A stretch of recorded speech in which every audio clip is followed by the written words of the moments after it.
कहानी कहानी दा सरनामा है सीनियर ते जूनियर। मैं पंजाबी गज़ल दा शायर हाँ। इस ਲਈ हर हफ्ते होने वाले जिथे भी होवे मुशायरे दी सूह रखना मेरे ते फर्ज है। ऐसे करके ही तां कई बार घर लड़ाई भी पै जाती है कि आखिर सिर्फ मुशायरे ही रह गए ने जिंदगी विच। पर घर वालियां नूं की पता उन्हां दी सोच आम लोकां वाली सोच है ते जो अदब नूं किसी सूरत विच भी समझ नहीं सकते। हाले कल ही तां मंडी उस्मान वाली एक वड्डे मुशायरे विच सारी रात बिता के आया वां। अज भी इस मुशायरे दी सूह किधरों मिल ही गई ते इत्थे आना तां मेरे ते फर्ज है ना। घरों बस निकल ही आया वां। अज ते कह के आया वां 10 बजे तक घर अपड़ावांगा क्योंकि अज मुशायरे दा नहीं दस्सिया है। उंज भी हफ्ते विच 2-3 मुशायरे तां फड़े ही जांदे ने। मैं एक जूनियर शायर हाँ। मैनू पता है मुशायरे दा मुढ़ विच ही मेरी वारी आई जानी है। इसलिए मैं बहुत उतावला होया बैठा कि हुण वारी आई कि आई। हाले कल ही मंडी उस्मान वाले विच शायरां नूं झगड़ियां तो बचाया है। मैं नहीं पढ़ना। उहदे तो पहला कई शायरां ने सुनाया। हर कोई अपने आप नूं सीनियर समझदा है ते अपने आप नूं सब तो अखीर ते पढ़न वाला समझदा है। कंपेयरिंग ने अपनी मजूरी विखाई। बई किसी शायर नूं नाराज़ नहीं करना, मुशायरे दी प्रबंधक कमेटी ने दस्सिया। बड़ी मुश्किल नाल लिस्ट बनाई है पर अखीर ते कईयां दे मूँह बन गए।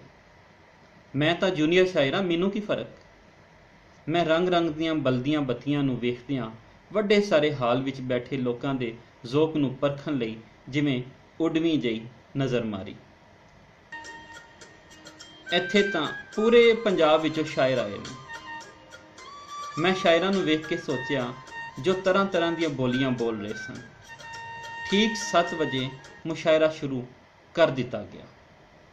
कंपेयरिंग करन वाला आप भी रेडियो दा चंगा बलियार सी। उसने एक समा बन दिता पर हाले 2 शायरां ने अपना कलाम ही सुनाया सी कि 40 शायरां विचों हर कोई या तां पर्ची कल रही सी या फिर रमके रमके कंपेयर को ला के अपनी वाकफियत दी दुहाई पान लगा, जिस नाल सीनियर पहला पढ़ी जाते सन फिर स्टेज तो थले एक फाइल नूं कच्छ विच दुबई खड़े बंदे कोल जा खलोंदे। शायर साहिब एक लिफाफा फड़ के फाइल ते दस्तखत करके हाल विचों कोई 5-7 बंदियां नूं भी जो असल विच उन्हां शायर नाल आए दादीए सन उन्हां नूं लैके हाल विचों गायब हो रहे सन। अज हर कोई अपनी सीनियरिटी भुली फिरदा। दूजियां तो पहला पढ़न लई मिन्नतां तरले करी जा रहा।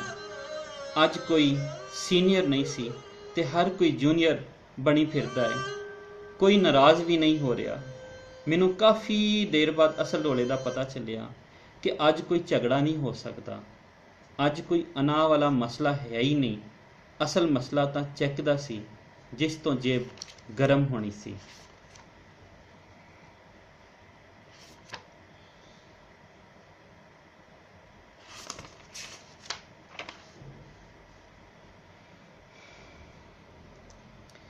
एक होर निक्की कहानी जिहदा सरनामा है वड्डा दानिश्वर।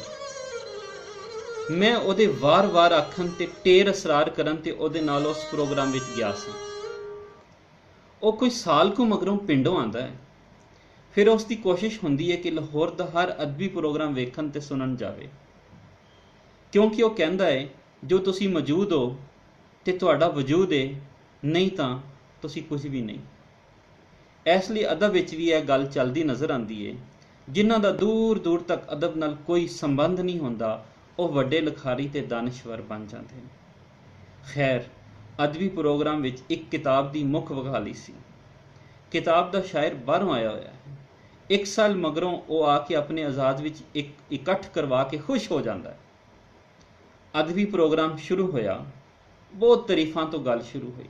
अखीर शायर ने ਮਿਹਨਤ ਵੀ ਤਾਂ ਬਹੁਤ ਕੀਤੀ ਹੋਈ ਸੀ ਨਾ। ਮੇਰਾ ਮਿੱਤਰ ਬੜੇ ਗੌਰ ਨਾਲ ਇਹ ਸਭ ਸੁਣ ਤੇ ਵੇਖ ਰਿਹਾ, ਨਾਲ ਨਾਲ ਉਹ ਆਪਣੇ ਸਮਾਰਟਫੋਨ ਨਾਲ ਤਸਵੀਰਾਂ ਵੀ ਬਣਾਉਣ ਲੱਗ ਜਾਂਦਾ ਹੈ। ਮੈਨੂੰ ਵੱਡੇ ਦਾਨਿਸ਼ਵਰ ਦੀ ਗੱਲਬਾਤ ਸੁਣਨ ਦਾ ਇੰਤਜ਼ਾਰ ਸੀ, ਜੋ ਪ੍ਰੋਗਰਾਮ ਦੀ ਸਦਾਰਤ ਕਰਨ ਲਈ ਆਂਦਾ ਹੈ। ਬਹੁਤ ਸਾਰੀਆਂ ਗੱਲਾਂ ਬਾਤਾਂ ਤੇ ਸ਼ੇਰਾਂ ਨੂੰ ਸੁਣਨ ਮਗਰੋਂ ਅਖੀਰ ਵੱਡੇ ਦਾਨਿਸ਼ਵਰ ਦੀ ਵਾਰੀ ਆ ਹੀ ਗਈ। ਉਸ ਨੇ ਕੋਈ ਅੱਧਾ ਕੁ ਘੰਟਾ ਗੱਲਬਾਤ ਕੀਤੀ। ਉਹ ਸਾਰੀ ਦੀ ਸਾਰੀ ਕਿਸੇ ਦੀ ਵੀ ਸਮਝ ਵਿੱਚ ਨਾ ਆਈ, ਕਿਉਂ ਜੇ ਨਾ ਉਸ ਦੀ ਗੱਲ ਵਿੱਚ ਕੋਈ ਰਬਤ ਸੀ, ਨਾ ਹੀ ਕਿਸੇ ਤਰ੍ਹਾਂ ਦੀ ਕੋਈ ਸੂਝ-ਬੂਝ ਜਾਂ ਸਿਆਣਪ ਦੀ ਗੱਲ ਸੀ। ਚਾਹ ਤੇ ਬਿਸਕਿਟ ਦੇ ਵੇਲੇ ਮੇਰੇ ਕੋਲ ਰਿਹਾ ਨਾ ਗਿਆ। ਮੈਂ ਜਦੋਂ ਪੁੱਛਿਆ ਕਿ ਤੁਸੀਂ ਜਿਹੜੀ ਗੁਫ਼ਤਗੂ ਕੀਤੀ ਸੀ ਉਹ ਕੀ ਸੀ, ਨਾ ਉਹਦਾ ਸਿਰ ਸੀ ਤੇ ਨਾ ਪੈਰ, ਤੇ ਅੱਗੋਂ ਜਵਾਬ ਮਿਲਿਆ, ਜੇ ਸਾਡੀਆਂ ਗੱਲਾਂ ਵੀ ਕਿਸੇ ਨੂੰ ਸਮਝ ਆ ਗਈ ਤੇ ਸਾਨੂੰ ਦਾਨਿਸ਼ਵਰ ਕਿਸ ਨੇ ਆਖਣਾ ਹੈ।